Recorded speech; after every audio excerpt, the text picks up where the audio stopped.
Hello BookTube, Slate Cooper here, and today I'm bringing you my very, very, very belated review of The Girl in the Tower by Katherin Arden.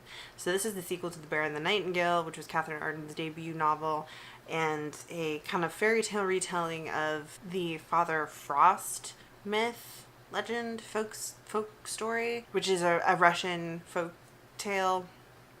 I read The Bear and the Nightingale late in the summer and I quite enjoyed it. I think I gave it 4 stars, and so when I realized she was going to be writing sequels, I jumped on that ARC train and I got a copy of The Girl in the Tower from NetGalley in exchange for an honest review. So everything in this review is totally my 100% honest opinion. I started reading this book in November, but unfortunately life intervened and it took me 2 months to read it. But that is not indicative of how much I enjoyed this book. It was just real life. So this book has already come out in the US and the UK, and this review is super late. Better late than never, right? I haven't done a review of The Bear and the Nightingale, and I kind of wish I had so that I could refer you to it. It's hard to talk about a sequel, especially when I don't want to be too spoilery. But basically, The Bear and the Nightingale is a piece of both fairy tale and historical fiction that takes place in like 13th, 14th century Russia, a remote village where the granddaughter of a witch is living in a changing Russian culture. We have the spread of Orthodox Christianity and the strengthening of that religion and the way it pushes out historical, cultural, folk ideas, beliefs, and systems. And so there's this great clash between old and new religions against men and women and misogyny in a historical context. And this granddaughter of the witch can see things like the domovoi and the spirits that live in nature. And she's butting heads with this priest from Moscow who condemns kind of any belief in the old folk ways and wants to basically brand her as a witch, that kind of thing. So we've all those themes going on, and while that's going on, there's also this struggle with these old ancient forces: Father Frost, the Frost demon Morozko, the bear in the woods who represents like death, that kind of stuff, and Vasilisa, our protagonist, trying to save her people while stuck in this culture clash. And it's a great book. I really love it. I highly recommend it. I think if you like fairy tale retellings, you'll love it. If you want to get into fairy tale retellings, it's a great place to start. If you like historical fiction and you want to get into fantasy, it's also a great place to start. I think it's a very intersectional book. It's not radical. It's not doing anything really new with the genre. It's not on the same level as like Deathless, which is a piece of art that's just very difficult for some people, but also amazing, right?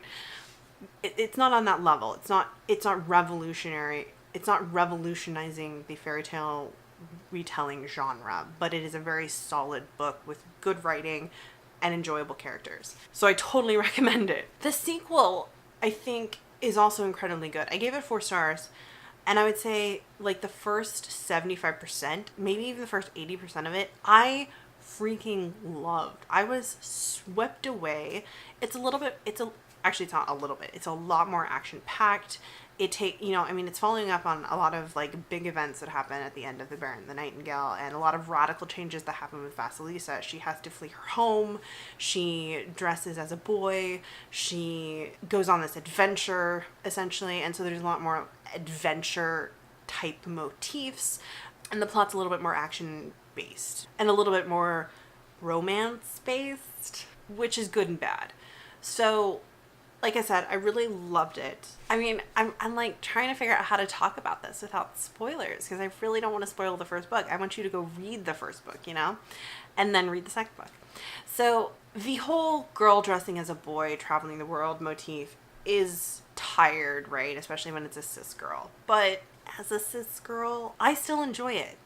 Like that is still a narrative that resonates with me, especially in like historical novels. I really enjoyed that. I love the relationship with Vasilisa and her horse. I love the kind of back and forth, will they, won't they, between her and Morozko, because Morozko is one of those just really he's not evil, but he's like chaotic good, kind of, and like a true chaotic good, or even a chaotic neutral. And I love those kinds of characters. Arden weaves in so much historical information in a very natural way that's like interesting, that adds to the plot, that makes it feel like an authentic book, an authentic story, without feeling dry or like she's trying to show off how much she knows about the time period. And that's always really fantastic in historical fiction. There were just two things about The Girl in the Tower that make it not a 5-star for me, and that kind of brought it down. One of them is that I don't think the themes in the second book were quite as strong as the themes in the first book. I heard someone mention that the first book felt much more like literary fiction, and the second book feels more like an adventure novel, and I would agree. And I think that comes down to the themes. Like, there were just these really strong, big themes, and were interesting, and were written in a very literary way. And we didn't get that in the second book, because the second book was so much more plot and action driven. Not that those things can be mutually exclusive, I just don't think that was the focus. And it was much more the focus in the first book. And that was one of the things I really liked about the first book. So the action in the second book is good.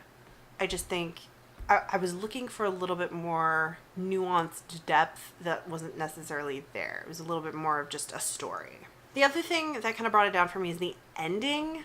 And this is really weird because, like, I super ship Rose-Co and Vazia, but there was something about the ending that just was super cliche. And I'm not gonna go into it or anything. I'm not gonna describe it, but it was a little cliche.